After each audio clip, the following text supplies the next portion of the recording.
Good evening, everyone.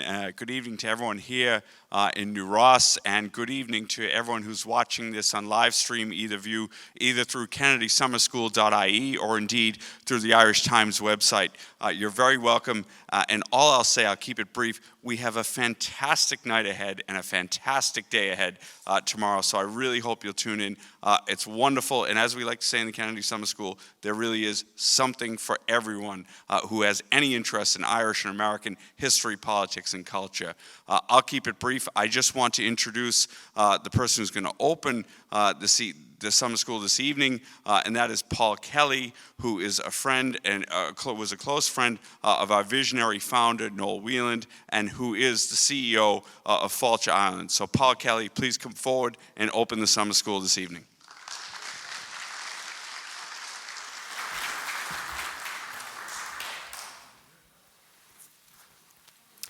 Good evening, everyone. I have to say it's a real pleasure to be here tonight to officially open this year's Kennedy Summer School.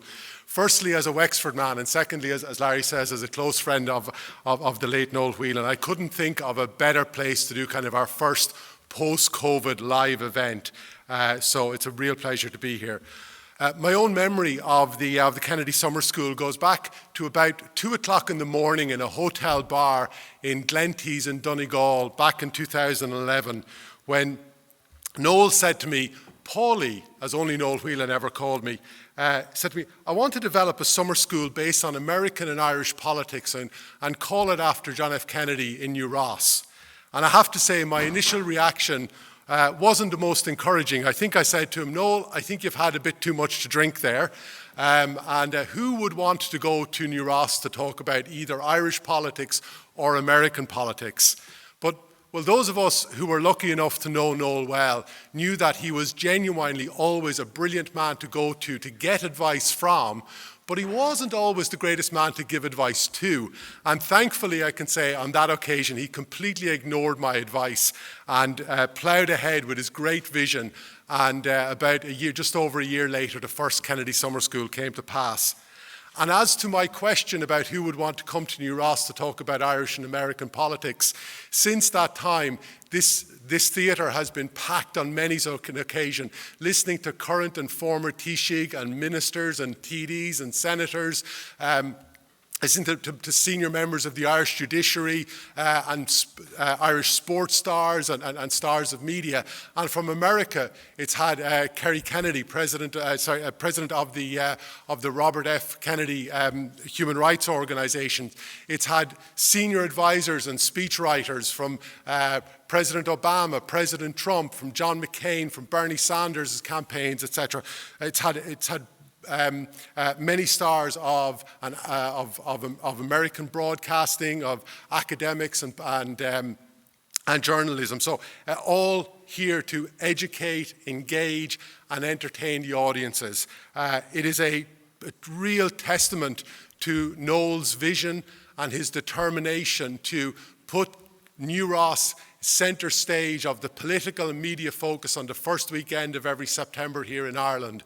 But it's more than that. It's also a testament to the great work and expertise of the many people who worked originally with Noel and continue to work to make this happen. People like Willie Keelty, Larry Donnelly, Brian Murphy, and of course Sinead McSweeney, to mention just a few. And my credit to everyone involved in this year's Kennedy Summer School for putting this together in an incredibly difficult scenario as people have been planning and not knowing what would or wouldn't be possible in a post-COVID world or in the time we're in now.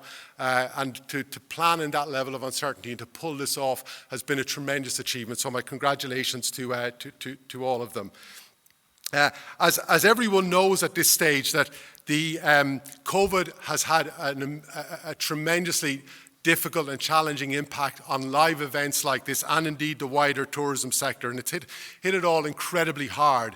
And at Fáilte Ireland, we've been doing all we can to help tourism businesses to survive through this pandemic. In Wexford alone, we've given out about €2 million in grant aid to businesses, to over 200 businesses, to help them to survive through COVID. Businesses, hundreds and hundreds of businesses here in Wexford and thousands of employees in the tourism sector have relied on Fáilte Ireland guidelines on funding, on training supports, on business mentoring, and of course on marketing campaigns to survive through COVID and to get ready to recover. Back in July 2020, Fáilte Ireland, along with Wexford County Council, founded the Wexford Tourism Recovery Task Force, supported brilliantly by local industry. And that task force has put together a whole range of initiatives that are now happening, have really accelerated, helped businesses survive, but also accelerated the recovery. Wexford, would you believe, has had the most successful summer across. When we look at the occupancy levels and the tourism activity levels across all the counties in Ireland, Wexford has had the most successful summer, and that is in no small part down to that task force. So my congratulations to everyone involved in that. But as we get closer to this new normal that we're hopefully coming out of the end of this, what's next for tourism? And the two questions that are keeping tourist operators awake at night are, firstly is, can I survive the winter? And secondly is, how am I going to get the staff to run my business? And we do need to remember that while we've had a strong tourism season in places like Wexford and many other coastal counties in Ireland, it has been a short tourism season. And also there are many parts of the country that rely an awful lot more on international visitors than here in Wexford. So our cities and Dublin in particular, and there are many businesses that rely on those international tour groups and on business conferences and events, etc., all of which aren't happening. And for those businesses, they are still hanging on by their fingernails looking to survive, and it's going to be a very difficult and challenging winter for them. And we will certainly be doing all we can to help them, to support them to survive through to when the international visitor returns. And realistically, we are looking at next summer before we see any kind of significant numbers of overseas visitors coming back to Ireland again. Indeed as well, we must remember in the context of all of that 70% of tourism revenue pre-COVID came from those overseas visitors. So as excellent as it is that we see a strong domestic tourism economy, it's not going to make up for that 70%. So it is really essential that we get those back. But even when they do start to come back next summer, it's going to be a number of years before we get to the kind of level of overseas visitors, the record levels that we had in 2019. And we're going to need to help businesses to deal with those financial and those people challenges that they have through all of this. And one of the things, obviously, in terms of, we've launched just this week an industry recruitment campaign to help deal with those people challenges. And also, we're moving into the next phase of our domestic marketing campaign to promote as many short breaks as possible for people to take across the autumn and the winter. And as part of this domestic tourism campaign, I'm going to give you a little world premiere here. I'm delighted that tonight I can share with you an ad, the first ever Fáilte Ireland TV ad specifically for County Wexford. And that is going to launch next week. And Mark, if we can just run the ad there, please. There's never been a better time to visit Wexford. So let's go. Find serenity in the soft sands of Curracloe and discover the vast beauty of the Blackstairs Mountains. Follow in the footsteps of nobility at Johnstown Castle. Or blaze a new trail at the action-packed Quadventure. Keep discovering Wexford. It actually works. So, thank you. All of our research says this is going to really help drive more business into Wexford across the autumn and winter season to help the tourist business here. And I know that there's probably a couple of people who snuck across the border. So just to reassure you, we do have ads for Kilkenny and Waterford as well. I need to get out of here alive. But obviously, as well as looking to the short term, we do also need to look to the long term. We need to continue to improve the visitor experiences, and in particular, the outdoor visitor experiences. And we're working with all our partners in central government and local government to make that happen. And I'd just like to take the opportunity to thank Tom Enright and all of the team in Wexford County Council who are doing Trojan work, and you can see all around the county, and are providing huge support and collaboration with us in Fáilte, Ireland as we look to develop Wexford tourism. There is an amazing pipeline of new and improved visitor experiences and offerings that are in development all over Ireland. And just some of the local examples of this that are about to come on stream is we've got a fantastic plan for a new shared facility for water sports providers at Curracloe Beach. There's, of course, the new Ross to Wexford Waterford Greenway that construction is happening on. There is a new Norman-themed attraction being developed here based on the story of the night of William Marshall. The Dunbrody Famine Ship has just come back to the quayside here in New Ross, all fitted out and ready to go again. There's new experiences being developed for Hook Lighthouse for the Irish National Heritage Park. And of course, in addition to all of that, all you need to do is walk down the streets of our towns in Wexford and anywhere else to see the transformation that's happened in outdoor dining experiences. And that's thanks to the Outdoor Dining Enhancement Fund that we were able to develop and fund, but that the local authorities and Wexford County Council have helped us administer. So a massive thank you to them for that as well. So as the demand builds for tourism again over the next number of years, we will build destinations like Wexford to be world-class visitor destinations that really deserve, because of the welcoming nature of the people, the wonderful heritage and the natural beauty, the destinations like Wexford deserve to be that, and we will make sure that we continue to invest in doing that. But of course, in addition to the physical side of things as well, we've got a huge job at hand to develop the skills again in the industry. We have lost a huge amount of valued colleagues, whether they're hotel chefs or hotel managers, whether they are local people who have gone to work in different careers, or foreign nationals who've gone back to their home country. We've lost so many of our valued colleagues from the tourism industry, and so many essential skills. And it's a big job now to rebuild those skills to get back to the excellent standards that we have. And of course, we have new challenges to face to the future on digitization, on sustainability. There's many, many challenges we have, but we will certainly rise to those future challenges and meet them head on, and work with all of the industry and our local authority and all our partners to do that. But when we look to future challenges, and nothing gives us more confidence in our ability to meet those future challenges than the wonder we experience when we meet the next generation. And I'm going to introduce you now to a shining example of that wonder, and hand you over to Noel and Sinead's son, and of course Myra Whelan from Ballycallan's grandson, Seamus Whelan. Thank you.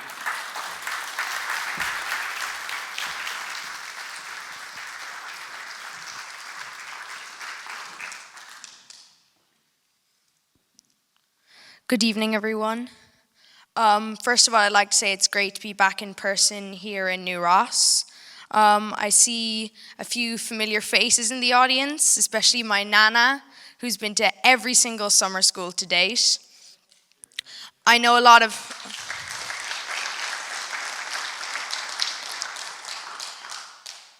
hard work has been put in to get the summer school back in person here, and I'd like to thank all the directors, and especially Willie Keelty, who's had to organise this without my dad shouting at him down the phone.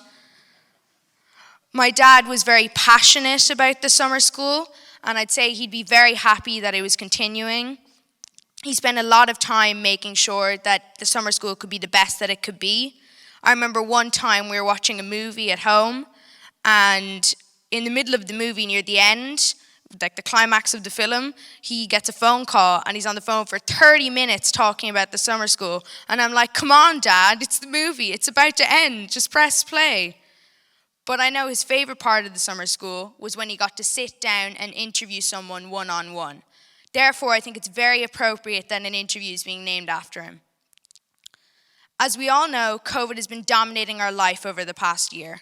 Someone who helped us understand COVID is the man who will be interviewed by Zara King tonight. People say my dad has helped us all get politics a little bit more. In the same way, Professor Luke O'Neill has helped us all get science and not get COVID. He has done this through TV, radio, and a book I'm not allowed to say the name of. And I look forward to seeing what he has to say tonight.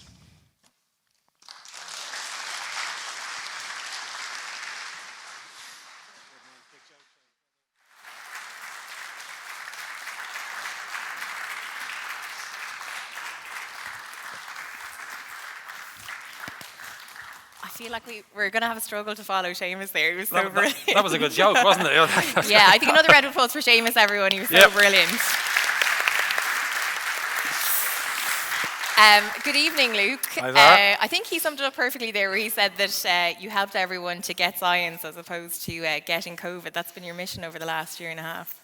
Hopefully, yeah, that's right. Yeah, I mean, I'm amazed that. Well, I think Irish people love science anyway, through my experience over the years, you know. And then COVID came along, and let's face it, the vaccine uptake reflects how much people respect science. Even the Taoiseach himself, in his speech, he said that the Irish people, you know, believed in the science. So it's reassuring to see that, isn't it? Compared to other countries where it mightn't be quite so good, I guess. Absolutely, the take-up here has been incredible. I think the one thing you said to me when we came in tonight was, isn't it great to be back in the theatre again? Isn't it fantastic? You know, are you all happy to be in there together? Well, you know, we're longing for this, aren't we? I mean, we've had such a tough time. We'll get more and more of this now, watch, and you've seen the numbers kind of tend will increase as the weeks go by, exactly as it should be, and then we're heading towards October 22nd. Freedom Day. No, don't call it Freedom Day. That's a bit... Not allowed to call it that. That's a little bit hasty, but isn't it great we have the roadmap now? And I think we all felt great relief, didn't we, when the Taoiseach made that speech? And I certainly said, oh, at last we know what the plan is for a start, you know, and then we can begin to think about the next, and especially for the entertainment sector. I mean, they've been on their knees, haven't they, you know? Yeah. And they now have great hope, I guess, which is wonderful for them. Yeah, I think the path has given everyone a bit of a lift over the last couple of days. So I want to go way back and talk to you about where it all began for Luke O'Neill. We're going to do the life and times of Luke O'Neill first before we get to the pandemic. So tell us a bit about where you grew up, Luke. You know. Well, I've got my slideshow right now. Oh, yeah, okay. That's me as a baby. This is your slide. Well, I'm from Bray County. Anybody here from Bray, Wicklow? No. Shankill, close enough. Bray County, Wicklow is where I grew up. Born in Hollis Street, though, like a million people, you know. So, but I grew up in Bray. Yeah, that's where I spent my first 21 years of my life, I guess, all those years ago. And were you always, even from a young age, interested in science? Did you always know that this was something you wanted to do? I hate that question. Do you? Okay. No, I've given loads of talks. I only ask you that because I always thought I wanted to be a journalist. That's right. Since I was when you were 3 years of age, you wanted to be a journalist. Yeah. I've given lots of talks over the past year to schools, like primary schools, and like literally maybe 50 talks on Zoom. You can't say no, you see, because my excuse would have been, I'm away. You know, I can't get, but now I'm here. So I always ask that. Tell us, you know, what did you always? Now, the truth, thinking back on it, it wasn't especially science. I mean, I like many things in school, like many of us. I'm sure you like science as well, you know? Yeah. And I remember vividly that when I was maybe 6 or 7 years of age, and the teacher in primary school in St. Peter's Primary School in Little Bray brought in all these different leaves. You know, there was oak, and there was ash and beech, and then she said, look, these are different types of trees. And we put the leaves in books, and I was fascinated by these different shapes of leaves. That was the first thing that struck me, you know? Yeah. And the second thing was then, I began to wonder, you'd be in the bathroom, right? Where does talcum powder come from? Now, that's going to be weird, right? But that was like not many people who were 9 said, where does talc come from, you know? Yeah. And that struck me as interesting. And then when I was about 12, I began walking in the Wicklow Mountains. And someone said, 10,000 years before, massive glaciers carved out the Wicklow Mountains. So, wow, what's that about? You know, so I was always inquisitive, I suppose. So it began with those kinds of thoughts, and I don't think other people were thinking those things necessarily. So it was kind of wondering like how the world around us formed that really sort of shaped that ambition. And so you go through the schooling process, and then you decide to go to college. The reason I'm asking you this is because obviously today we're hearing about the Leaving Cert results, and people are carving out a path for their future. So what's the route they take to become Luke O'Neill? Yeah, now, there's a great question. Is it a winding road, is it? It's a very long and winding road. Okay. Well, again, I'm often asked that too. So I wrote a piece this week for the Trinity First Freshers, they're called, as you may remember, the Freshers magazine. And I just said, just get stuck in, you know. Try and find what you like. It's obvious in a way. If you love something, if you don't like something, do something else, because it's very hard to make progress if you hate doing something, you know. So try and find something you like. You might know initially, you might change your mind as you go through, but pick something you really like. And what was really important to me was, without doubt, were the mentors and the lecturers that we had and stuff, you know.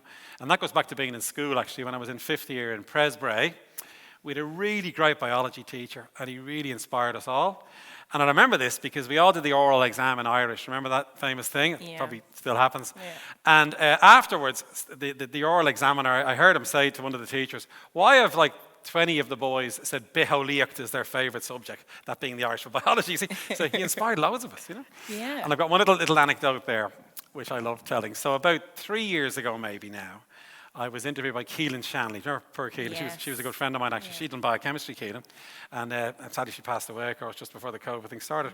But she interviewed me on the radio and said, give us your influences. And I mentioned my teacher, Fran Mooney, was my biology. And I mentioned him, you see. Now, 2 weeks later, I got a letter from him, written in perfect teacherly script, like wonderful handwriting. Dear Luke, I heard you mention me on the radio. Thanks very much, Fran, Wow. P.S. I believe you're giving a lecture soon in Dublin. I might come along, right? Now, a month later, I'm in the Smock Alley Theatre, plugging me book, by the way. You're always plugging Always a book. be plugging your books. Book. Okay. That's the key thing. And I'm giving the talk, and halfway through, I said, now, by any chance is Fran Mooney here? And he was 3 rows back, and said, sir. He put his hand up like that. Sir. I said, well, Fran, it's great to see you. Thanks very much. And you were a big influence on me. Wow. Now, the lecture ended, and he came up to me at the end. And I put my hand out to shake his hand, pre-COVID days. Yeah. And he hugged me, right?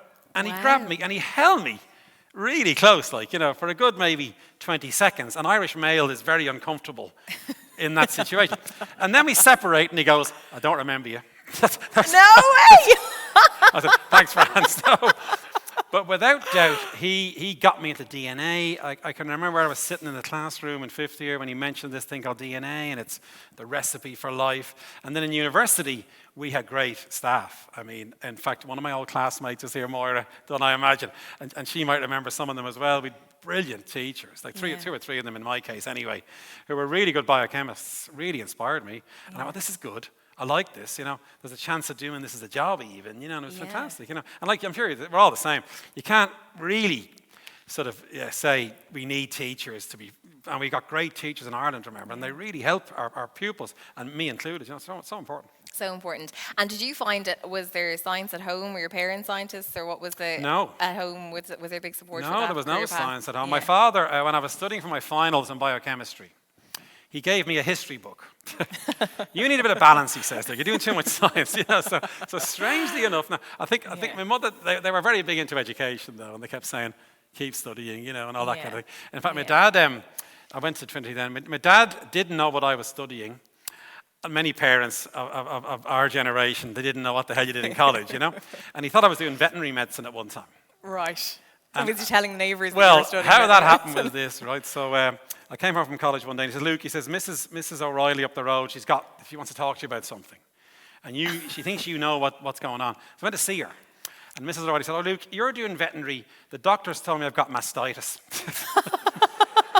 And I said, well, first of all, I'm not doing veterinary. Let's start with that. And so my poor old dad thought I was doing veterinary for a while, and then so there was no science there. But still he was interested. I remember him asking me questions and stuff. It was the important thing. Was he proud of you, do you reckon? It's always hard to know an Irish father, isn't it? Do you think you were always trying to please him? Or were you, I don't know. My dad was an interesting man. All our parents are interesting, aren't they? But my dad was actually English, strangely. Yeah. His family had emigrated in the 1920s when he was a baby from Westport in the west of Ireland. And he grew up in Manchester, and he spoke like that with a flat Manchester accent. And he was in the Second World War. He was conscripted. He didn't volunteer. He was 20 years of age. He was conscripted by the British, like all young men, into the war. Yeah. And he drove a tank all through the war, And a really interesting history, So he never really expressed his emotions. And how could I beat a war hero? I realised that was unlikely. It was a tough crowd. And so you went through all of that, and then I heard you tell a story one time about, was it being headhunted when you were in Cambridge? Oh, yeah. You turned down that opportunity. That's a sickener. This is a sickener. You're doing a sickener story. But do you actually regret that, or do you think, because I always think sometimes that the 4 years doesn't pass. Do you think now with hindsight? I regretted it for about 15 years. Well, tell everyone about it first over of all. Right? Yeah. So I eventually went to Cambridge to be a scientist. That was my first job, was in Cambridge. And I did what's called a postdoc, which is after you get your it goes on forever. You get your PhD, then you do a postdoc. So I'm in Cambridge in a really good lab and stuff, right? And a biotech company from America came headhunting from Seattle and offered me a job and me mate, a guy called Tim Bird. We were both offered a job in Seattle with this company, right? He took the job and I came back to Trinity to be an academic. He made about $40 million, right? Because they gave him stock options, anybody knows how this works, and the company went through the roof. They made a drug for arthritis, actually, called Enbrel, which is a very famous drug, and the company got very wealthy. He made 40 million. And he used to send me things like, oh, dear Luke, just given the dog a bath and shot enough to PAP 1952, you know, I'm just putting gold-plated taps in the bathroom. Oh, that bastard. And you were like slogging away. Well, no, it's good because he looked after me. Whenever I went to visit him and see him, he always gave me, you know, lots of things. And he was a big musician actually, and he bought loads of guitars. We used to play together with his fancy Fender Strat and things. So it was quite good as well. You know? So do you don't regret that though, do you now? Not in the least, no, because I wanted to go back to Ireland and I wanted to be an academic, you see, and that was my passion in a way. And anyway, I knew all these guys in industry, and I kept doing the biotech stuff, you see. So I kind of had the best of both worlds eventually, you know. So it wasn't too bad. You knew you'd be a millionaire one day anyway, Luke. So in terms of then, I suppose, let's get down to the last year and a half. I'm conscious of the time, but can you go back to maybe the beginning of all this, kind of when we were first hearing about what was happening in Wuhan back in January of 2020? When you first heard about it, I suppose for all of us, it was kind of just seemed like so far away. I don't think anyone ever really expected that sadly it would come into people's homes and it would become such a hard-hitting thing for us here. What were you thinking when you first heard it? Well, it's still unbelievable what happened, isn't it? I mean, we're all still pinching ourselves, aren't we? It's incredible, you know. Yeah. And it seems to be going on for decades now at this stage, doesn't it? Yeah. But I work on the immune system, obviously, and I knew lots of virologists. I'd worked on malaria, for example. I worked on smallpox, actually. It was another famous virus. I was in the area. And I remember in the 6th of January, I buy Nature, which is a very famous journal in science. Tiny paragraph, new virus in Wuhan. It's a coronavirus. Nothing to worry about because there's no evidence of human-to-human transmission yet. And I read that. And I noticed it, didn't think much of it, you know. 3 weeks later, I'm at a conference in America, and I met one of the world's experts on coronaviruses. And he says to me, this is bad. And I said, but that's just like SARS. I thought it was like SARS was containable. You know, he thought that's just another. No, he says, there's evidence of human to human, first of all, he says. It's a brand new virus, never in humans before, he said. This is going to be horrendous. This is towards the end of January. The trouble is, virologists would always say that to you. I used to avoid them at conferences. They were always saying, oh, there's a pandemic coming on, you know. And then he said, the only way out, and this is a really interesting fact, the only way out of this, he says, is when 70% of the world is infected or vaccinated. That's the only way out. Right? And that's what's happened, you know? Yeah. We're now getting towards, we're 90% in Ireland, you know? I think at the moment 5 billion people have been vaccinated, which is incredible, isn't it, in the world? It's 35% of the world are now vaccinated fully. Probably another 20 or 30 have been infected. So we're getting to that. Now, of course, the Delta came along, which moves that to 80 maybe. But we're getting towards that level now, which means we're going to get out of it. Yeah. And I always knew we'd get out of it. But from that moment on, Zara, and I don't know when you first came, I asked you when did you first hear of it, but it just is like this. And I remember towards the end of February then, I wrote a piece for the Sunday Independent, actually. They started asking me to write. I'd written 2 things before for them, actually, before the COVID, but I began writing it, and I said, I've just seen a movie called The Gathering Storm, because that's exactly what it was like. You know, you can see the storm was building and building and building, you know. And then when you think about March, April last year, by the time we get towards the end of March, all the stock exchanges collapsed in the world in the space of a weekend. These facts are going to be startling to us when we look back on them, you know. And then we know what happened next. It's just relentless then from then on. You know? Yeah, it was kind of shocking, wasn't it? I remember because even there was an election at the time, so a lot of we were covering a lot of the election stuff. And then I remember one day doing a story on. There was like reports that somebody had come in to Waterford from Wuhan, and there was a whole hoo-ha. And I remember even ringing the press office in the HC, and they were kind of like, don't be ridiculous, this isn't, here or whatever. And at the time it was just, but then when we had that night, then the 29th of February, when that first case was confirmed, I was at home that night and got the call to come into the department for that first press conference. And it just seemed like everything, for everybody, I suppose, kind of spiraled from that point onwards. And I think for more than anything for people, it was just the not knowing what was going to happen next. Like looking around you and wondering, like, were we all going to see each other again? Like, it was that dramatic at the time, wasn't it? Well, the trouble is, it was very hard to answer. I'm sure you found this when you were covering it too. I mean, there were so many unknowns. There still are some unknowns, you know. The big unknowns back in February, March of last year was, is it human to human? Yes, it is. We're in trouble now. The second was, is it asymptomatic spread? We didn't know at the end of February that. That became clear by the middle of March. It's now people who have no symptoms are spreading it. That was really bad. See, SARS was easy because you only spread it with symptoms. So you stayed home and you didn't spread it. This is people walking around with no symptoms spreading it. That meant it's going to run through any population. That wasn't clear till a German scientist, actually, a woman reported that nobody believed her. And then, of course, you get all the hate, scaremongering and all these things are happening at the same time, and then governments trying to respond, and as you know, NEFA get involved.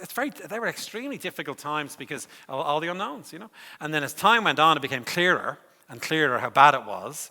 And then, as we know, then it ramps up and up. And then we had to begin thinking, how do we get out of this? And obviously vaccines was the way out, as I was always saying from the start, Do you think that when you look back now, and I suppose it's still a bit early to even look fully back on it, but do you think that Ireland's response to it was probably one of the better ones in terms of global comparison? I mean, like the way things like the National Public Health Emergency Team worked to advise government and decisions were made, do you think history will be kind to that? And they should be kind to them, because it's a very difficult job, that. Can you imagine being Tony Holohan? I met him first back in April, actually, of last year, and I'm thinking, that guy's got the toughest job in the country, And then they do their best. They bring in expert advice. What will count in the end is the dreaded numbers. We've a third the death rate of the UK for definite. So we've protected 2/3 of our people versus the UK. And I'm not knocking the UK specifically. Well, maybe I am, but there is that big difference there. You see, we have the death rate of Northern Ireland, and that's a very close part of our. This island. So we did very well. We protected all those people. Now, you might say the third was too many, but it was very hard at the time, And a couple of mistakes were made, but then mistakes are going to happen. It's a very difficult time. So I've no doubt, maybe that's too strong, but I'll be of the view that we should be proud of what happened. And I think the people, of course, I know I'm sounding like a politician now, but it was us as well, remember. The people of Ireland responded very well to the constraints that were put on them. Can you imagine being told, you can't go beyond 2K, you're going to get arrested. It was illegal to meet your friend. Like, this is outrageous thing, really. And we all okay, I'm accepting that. I'm going to take this because I feel this is the best thing to do. And then, of course, the vaccination campaign is a huge success story for Ireland. There's no criticism of that at all. We're the envy, and it's true. I mean, I think we're number 2 in the world if you look overall of the adults of that age group, and people queuing up. I went to the Aviva myself, and it was like I'd arrived on a donkey with people coming up to me and this kind of thing, But the joy in the Aviva was remarkable, wasn't it? And the staff were great, and I'm thinking, this is really good, So I think we can all be very proud. There was no doubt. I mean, I remember going to the very first vaccine clinic in the Helix, and they were doing the over 85s, and they'd all come in their Sunday best and their 3-piece suits and everything, and it was the first time that a lot of them had left the house in over a year, and it was emotional. It was really moving to be there. Exactly. I suppose I'm just thinking back to some of the things that happened over this time that maybe we need to give more thought to and be maybe more critical of. For example, the decisions that were made at Christmas time to reopen. We know that more people died from COVID-19 in January of this year than in the whole of 2020. I mean, was that the right decision, do you think, looking back now? That was very hard as well, remember. Now, they were trying to say, look, we're going to try to have some kind of a Christmas, because they knew, we Irish, we love Christmas, obviously. We mix and mingle, and it's a great time of the year for us. And that's why each country would be, you see, when you compare 2 countries, it's very hard. Like, comparing us to Sweden was always ridiculous, because there's less people per household in Sweden. They're inclined to be less socially active. This is true now, overall. So it's very hard to compare. Ireland, we're going to have Christmas. I mean, people were going to mix and mingle. How do you make that as safe as possible? Get the numbers down. Remember in early December, we thought they're down enough now. Now let's begin to open. It became pretty clear, pretty quick. And you remember Zara vividly, I imagine. I think it was Christmas Eve, that this is going badly wrong now, remember? Even before Christmas Day.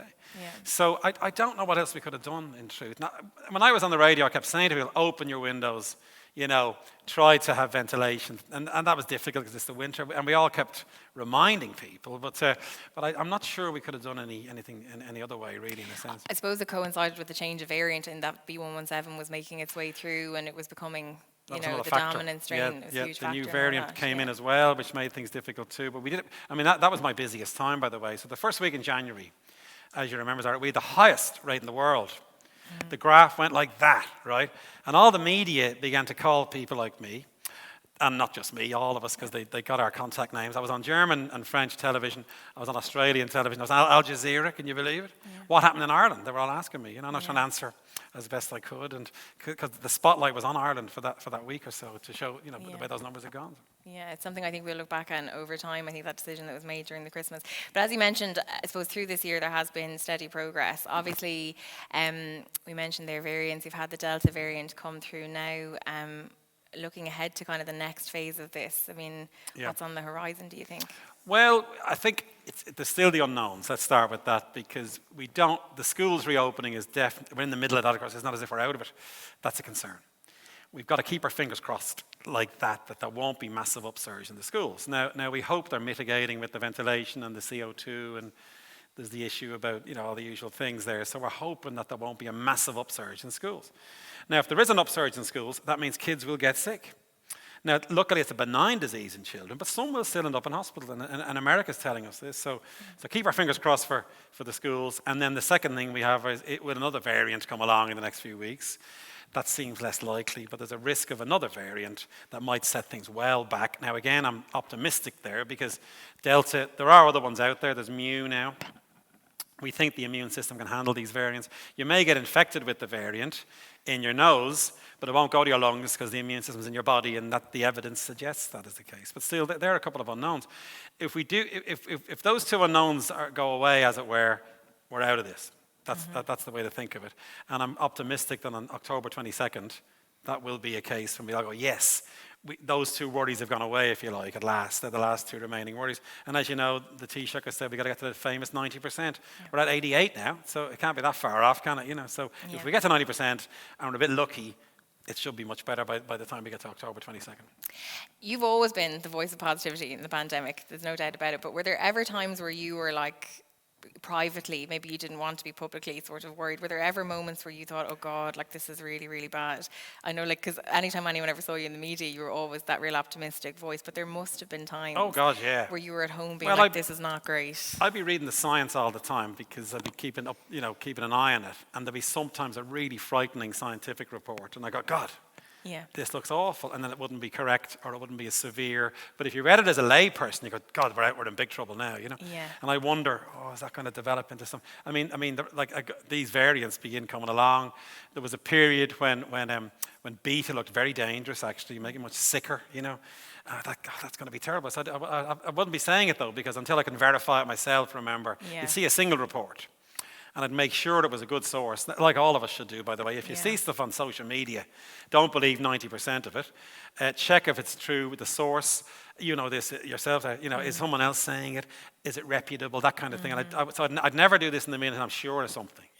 There's enough data to back it up. The darkest days were January, though. I think we all felt that first 2 weeks in January was really bad. We're all going, it's gone through the roof.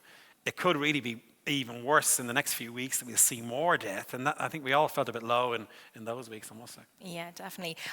Would you say it's fair to say though that you always had great confidence in people, because you mentioned that, didn't you? Like the idea that people would do the right thing, and I think actually we don't actually talk about that enough when we talk about the pandemic. There was so much curtain twitching, wasn't there, Drew? We were laughing about that backstage, and there was so much curtain twitching going on, and everyone was, my neighbour's having a garden party with somebody, or there was a lot of that went on. But actually, deep down, there was a real goodness in people, actually. There is. That we didn't give enough credit to at all, actually. This is to blow smoke up our own asses. Are you ready? No, as they say in America. Not for people, I think. The Irish are very decent overall, and the marriage referendum to me was a joyous event, and we all remember that, And what's happened with COVID has further confirmed that most Irish people want to do the right thing, and they have a sense of decency. They want to protect themselves and their children and their communities, and that's what's happened in this period, And we can be proud. I think we can all be very proud of that, really. I agree with you on that completely, and I think we don't actually talk about that a lot. Yeah. And I suppose looking ahead to, we're talking about October 22nd as well. Another conversation I was having recently was, do you worry sometimes about? I wonder sometimes, did we all have ourselves convinced maybe during lockdown, this idea of destination happiness, like when all this is over, I'll be really happy, or when all this is done, I'll get back out and I'll party again. Do you think we put ourselves under so much pressure? When I think about sort of our emotional well-being as we come out into the next stage of the pandemic, do you worry sometimes that we all expect post-lockdown world to be so amazing when really probably just be normal? It's a great question. I know. Yeah, I mean, it's a bit like, remember in Samuel Beckett, to show off my learnedness. Are you ready? Waiting for Godot, I think one tramp says, are you happy? He says, yes, I'm happy. Say you're happy. I'm happy.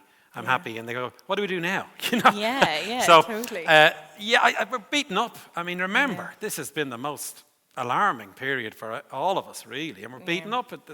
There's almost post-traumatic stress, you see, in a sense, And even though you might have got through it and you're resilient, it's still very tough. And I think it's going to be tricky the next few months, I think, because people are still anxious, remember. Some are. That's beginning to ease, thankfully.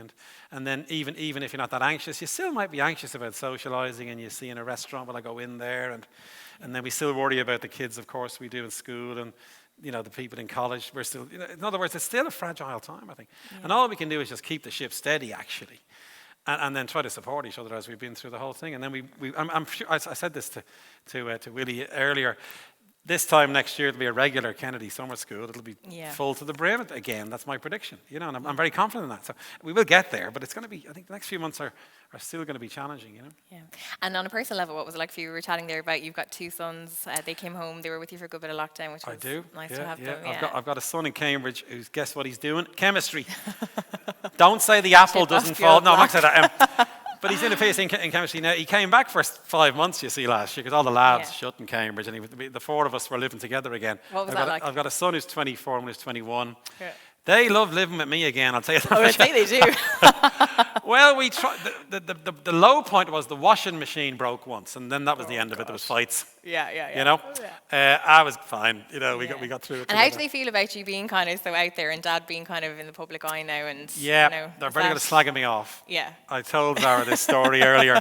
So I was on Claire Byrne on the telly one night, and we were doing this thing. We went inside these Perspex bubbles to illustrate maybe gigs will come back. And it was a Flaming Lips did this, you see, and I'm a big fan of the Flaming Lips. Yeah. So I was in a bubble, and I came home and Stevie said, "Dad, you've got a PhD and they put you in a fucking bubble." He said, "Thanks, son, that's great support." But that was the beauty. Claire Byrne was so brilliant for that, the whole pandemic, because they just did everything so differently. Yeah, it was that's so right. brilliant. Yeah, so that was quite good, I suppose. And your lovely wife also. Yes, indeed. How did you guys meet? She is a biochemist like me, by the way. Yeah, so she's slightly older. I won't give away her age, but it was funny. We kind of tracked each other, and I didn't know her. So she graduated 4 years ahead of me. I didn't even know her. And then she went to Cambridge as well. And when I went to Cambridge, she'd gone. It's as if she was trying to avoid me. Didn't know her at the time. But finally, we ended up back in Trinity. She got a job in a lab there, and I got a job as well. And then we met, and then our eyes met across the test tubes, as they say there. So, and she works on COVID herself now. Remember, because we're a COVID-heavy house. So she works on things called proteases. Yeah. You know the famous spike protein that sticks into cells? Yeah. The spike sticks in, an enzyme clips it, and then the virus gets in. She works on the protease, and she's found a way to study the protease. So we often talk about COVID as well over the old the cornflakes in the morning and things. Yeah, but it's good to have someone who totally understands that, I'd imagine, as well. Very important. Makes for a good team. That's a question I get as well, by the way. Oh, do you? You married a scientist. Is that not boring, No. And I'm going, well, if I hadn't, it's like a French person marrying a German, and they can't speak each other's languages, because obviously we can talk science to each other, which probably was important. A whole other language. And apart from science, music is your other love. It is. That's my big hobby. Now, a lot of people don't know, he was in a band with Tony Connolly from RT a couple of years ago. He's a really good friend of yours. Big friend of mine, yeah. So when I went to live in London to do my PhD, I met him through mutual friends. He wasn't a journalist. He was working on a building site at the time. Oh. And we met up, and we're both immigrants together, and then we both started playing guitar. We were the annoying guys at parties who'd play Rocky Raccoon. Start playing guitar together, and then we formed a band, in London, and we did lots of gigs. We used to busk on the underground. The peak was when I went to Cambridge. Then we began doing gigs in pubs, and mainly Irish bars, of course. We were like a poor man's Pogues. The Pogues were huge at the time. That was the best analogy for it. Our name was we were the Sleeping Arrangements, you see. The sleeping arrangements. And the reason is, if you brought your girlfriend back from England, your mother would go, "What are the sleeping arrangements?" That was always the question. And then because we used to arrange the music, you see, clever name to sleeping arrangements. So we were big mates. We were each other's best men, even, so big At friend your of mine. weddings? Yep, that's right. No so we were great pals over the years. Yeah. And you caught up recently, you were saying. We did. We meet up whenever he's been in Brussels for years, as you know. Yes. So whenever he's back, we meet up. And I used to go to Brussels a lot before COVID. I always stay with him and stuff, So we always kept in touch over the years. Oh, brilliant! It's good to have a good friend like that in the long term. So, Keep Calm and Trust the Science is a new book. It's out on the 22nd of October. That's not the reason why we're interviewing. Is that coincidental? This sounds like a plug. No, I just told Zara earlier about the book. Listen, I was like, "Hon, you're always selling the book." It's the new book. That's out on October 22nd as well. No, this is evidence as a God. Was that a coincidence? Now, I'm a scientist, right? But there is evidence as a God, because we picked October 22nd 2 months ago for the launch date of the book. Did you? And that's the day we're going to be Well, Free again, if that's hopefully. not a Is that a sign, strange I don't know coincidence? what So, yeah. No, but it's called Keep Calm and Trust the Science. That's based on that World War II poster. And it's a remarkable year in the life of an immunologist. And it's my diary. I kept a very close diary Yeah. because I knew this was so important. It's my diary in the book, basically. It begins on January 6th, the very thing I just mentioned. So Actually. will we hear all like the worrying that you were doing as well? You're going to get it. Because all we were getting is positive. So we're going to hear the real You're going to get the whole backstory now in story. the book. Yeah. Well, they Okay. asked me to write about the science, obviously, because Yeah. clearly I could describe all the science. My own lab. We've 4 projects on COVID in my lab, by the way, and we're working on COVID. That's in the book as well. How a lab works, and how people operate in labs. And then I'm going to my own journey through, like we've all been through, really. You know. So that's what the book's about. So hopefully Gil are hoping it's going to sell a few, maybe, but that'll be out October 22nd. Well, it'll be brilliant. Okay, so we're going to just take a couple of questions from the theatre. If anyone has any questions, we have a little bit of time allocated. Everyone's very shy now. Yeah, go ahead. Yeah, it's not really a question, I suppose, but Luke, you said about how well the vaccinations work and how proud we should be as Irish people. I suppose because of your honesty in bringing the science to the layman and I suppose not overjudging those who had to make the decision to go to Netflix, politicians, I think you should take some reward in that pride as well. So well done on that. Yeah. Thank you very much. Thank you. Yes, this gentleman in the front here. Yeah. What's your view on the various conspiracy theories flying around on Facebook and other things? Yes, there's loads of those, isn't there? And they're always going to be with us, I suppose. Every issue has a conspiracy theory behind it, doesn't it? My view overall is, you see, if you're a scientist, you've got to be open-minded, remember. And if someone says to me, there is a bus on Mars, right? I'll say, well, show me the evidence, I'll believe you, So whenever I see a conspiracy, I want to say, is there something behind it or not? And I will look into it myself. And as my training as a scientist, I make my mind up. Is there any basis for that? And they happen. People are frightened. People are anxious. There's all kinds of fears, and that they can promote this kind of thing. And so it can be very taxing and difficult because it can take up so much time. And whereas harmful is, say, if they say don't do certain things because they're dangerous, and that thing might help you. Then you got to kind of counter it a bit. But overall, I just, in my case, I try to read them, and by the way, I'm always trying to counter them anyway. I mean, my job is to give my side of it, and people can believe me or not, and they can choose which side they're on in a sense. But it can be troubling. Let's be honest. It can be a tricky business. Mm-hmm. Absolutely. Yeah, go ahead there. That's a really important question. I might just repeat the questions for the people on the live stream. How did it start? Yeah, that's a really important question. We don't know. We do not know. And again, if you're a scientist, you go, what's the evidence, right? Now, the evidence so far is it came from a bat for definite. We're all agreed. It begins in a bat. We're all agreed on that. The closest relative to SARS-CoV-2 is a bat virus. It's 96% identical, but there's 4% missing. This is different by that, and that's the 4% that's affecting us, by the way. So where did that 4% emerge? Now, it may have gone to another creature. And the pangolin was suggested, and then it changed in the pangolin and then came into us. That's the natural explanation. The second is it was a lab leak. And there was a lab in Wuhan working on coronaviruses, like 50 yards from the seafood market, and you can put 2 and 2 together and get 4. But still, there was a lab there working on coronaviruses. So we wonder, was it a lab leak? Was it an accident in a lab?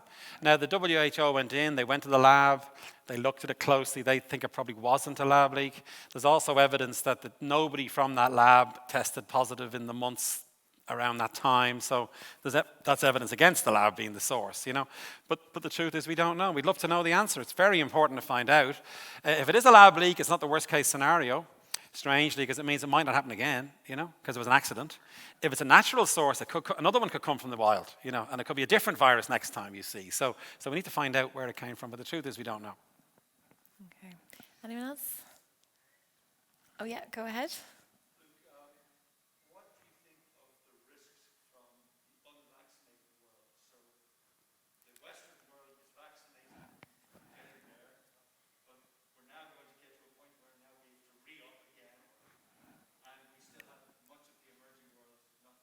Yep. That's another really critical question, in yeah, fact. question And about just people at home can't hear Oh, yeah, the sorry, question. yeah, So so just, the question if he's is, just asking about, yeah. the risks from the unvaccinated world, really, in the developing world mainly, we're talking about now, I suppose. I mean, it is a startling statistic that we have 35% of the world vaccinated fully. They're mainly in rich countries, of course. I think 90% are in rich countries, which means the 65% are in developing countries. And it's so important to vaccinate them to stop the variants, as you all know by now, I would think, because every time the virus divides, it makes a mistake, actually, in its recipe, and it's random. And it's like rolling dice. The more times you roll the dice, you may well end up with a variant that's very malign, much worse than Delta.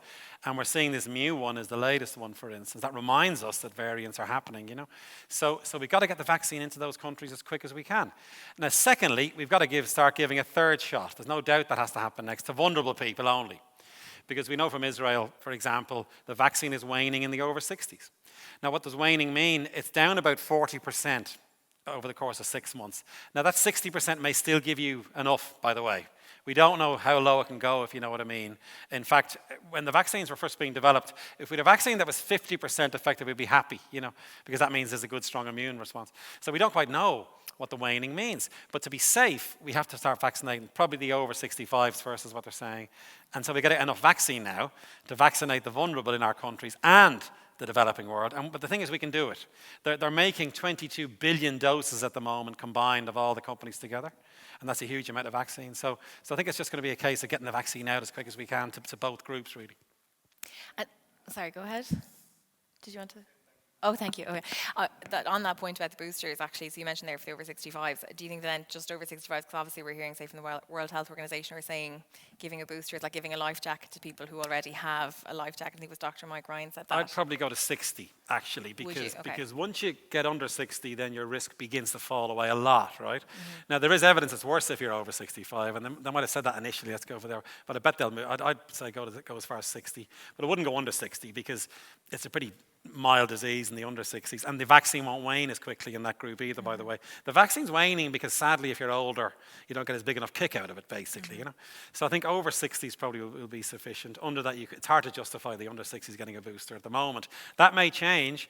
I mean, maybe a year from now, the under 60s, it has waned a bit, and then you might be getting another booster a year away from it now. And by the way, a third shot will really kick off the immune system, and that will give you 3-4 years protection, I'd predict, So it's not as if you got to every 6 months we got to keep getting vaccinated. That's not going to have to happen, Okay, that's interesting. Anyone else for a question? More questions on the floor?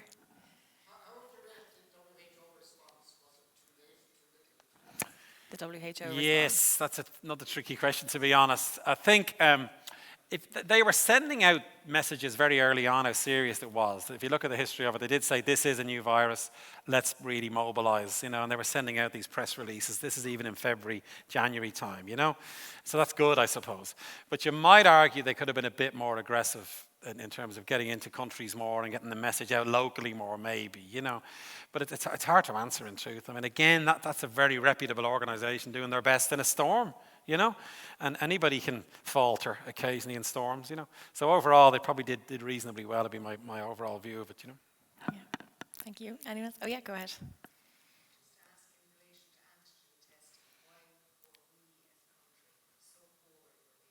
Yeah.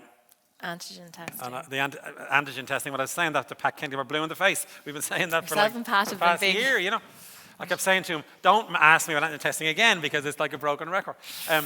It's just a shame. I mean, that's a really good weapon, and that's one thing, sadly, we could fault NEFIT for, maybe, because they dragged their heels on it a bit, and the evidence was there from other countries that it's a great thing. Even if it's 50% effective, that gets 50% of infected people out of the community, That would impact on spread, so a bit disappointing. Again, they were kind of overcautious.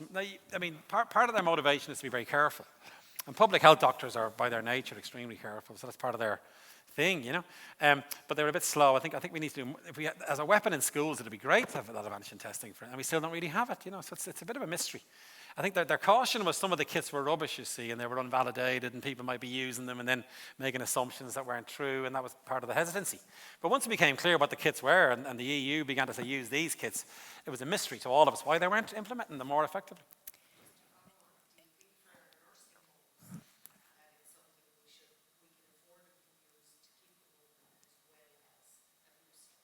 Yes, it will be another weapon. So the question becomes, how many weapons do you need, I suppose, in a given set of circumstances? If everybody's fully vaccinated, you see, and they're all protected, these other things aren't as necessary. Masks aren't needed in a vaccinated population, for instance. So it's more to the level of vaccination. And given that our nursing homes, now there are some outbreaks happening, as we know, so now's the time to use them, because there's evidence of the odd outbreak. Now, mercifully, it's holding up. Older people are getting infected, but it's not progressing into severe disease, which is great, But even still, at this moment in time, if there's outbreaks, use antigen testing as another weapon to try to track it down and handle it. That's very well justified. I think they are using antigen testing in a lot of outbreak settings, though, now, aren't they? And They are. That's a good you're question, using it to actually. test. They are using antigen testing now. A lot of people mightn't realise, to test close contacts now. So Right, if you're a close yeah. contact and you're at home, the HC will send you out actually a pack of 5 antigen tests. So that's been going on for a little while now. Really So good, yeah. we are actually using antigen testing. It has got much better. Yeah, that's and in true, Zara, outbreak to give them credit. settings. No, and it is. And I think a lot of people don't realise that actually, that antigen testing is being used by the HSE in some settings. I suppose, and that question, I think one of NEFIT's reservations was that because Ireland was fortunate that we were one of the countries that had a good PCR capacity, though. Was that not? Yeah. Kind of That's true. But the PCR is a very sensitive test, remember. And there's still a debate going on what those case numbers mean. Because if you test positive, it doesn't mean you're infectious, you see. Whereas if you test positive with the antigen, you aren't. That was a great way to say someone is infectious if you're positive with the antigen test. That's why it was a great add-on to the PCR, and that became clear, And we were saying that don't just rely on the PCR have them work test. together as opposed Both to... together is really powerful, by the way, because if you test positive with the antigen, then you get a PCR test to confirm it, you see, just to be, make it absolutely 100% in a sense. Another weapon in the armory, as it were. They always kind of say there's not one thing, it's always a bunch of things that kind of make the contribution. Well, the best analogies was the Swiss cheese. You ever see that diagram? Yeah. Everything is like a Swiss. Everything has holes in it. Masks aren't perfect, remember. Yeah.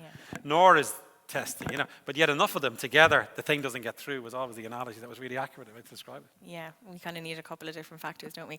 We've time for just maybe 1 or 2 more questions. Yeah. Yeah.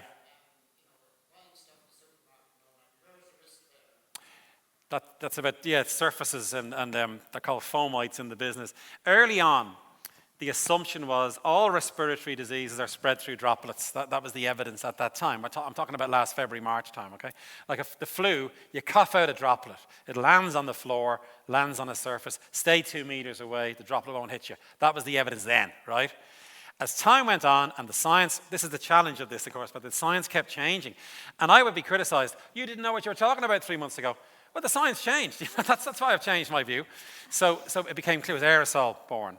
Now, what that means is they're micro little aerosols that float on the breeze and go to the back of that room. If I was positive, I could release an aerosol that wouldn't drop down.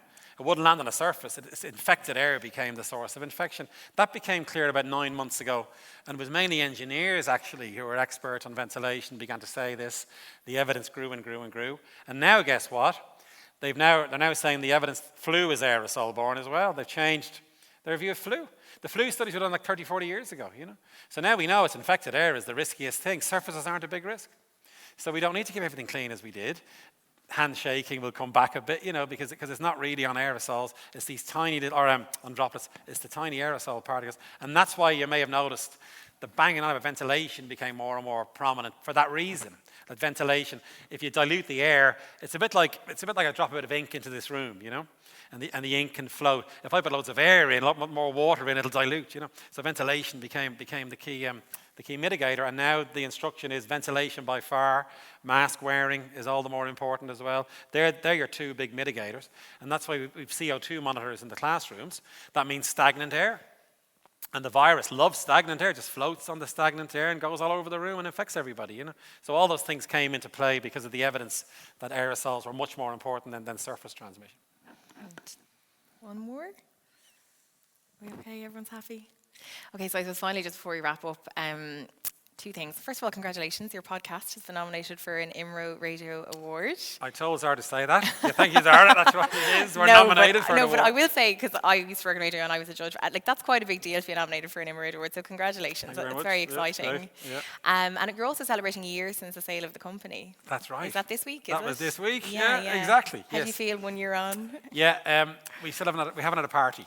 Oh, yeah, of course. we couldn't celebrate, but it's good. The news on that, if people have followed that story, so our company got bought by Roche, a big pharmaceutical company. We have 2 drugs for Alzheimer's and Parkinson's. The clinical trials have started. So and then we needed them because these are very expensive trials. Yeah. So the trials, which is great. Now I'm waiting now for the data there to come in on those trials. So let's keep our fingers crossed on that as well. So we'll see what happens. But yeah, it's great. Like, we had to sell the company because you wouldn't raise money, you see, to do these trials. Too expensive to do trials. You've got to do a collaboration with, and Roche have loads of money, but they're a big drug company. Yeah. So now they'll push our drug to the clinic, which is tremendous. So we'll And see what this happens. didn't happen overnight. This is something you worked on for, was it 30 years or something, wasn't it? It was it Yeah. was an overnight lifetime success, or whatever the phrase is. Yes, that's great.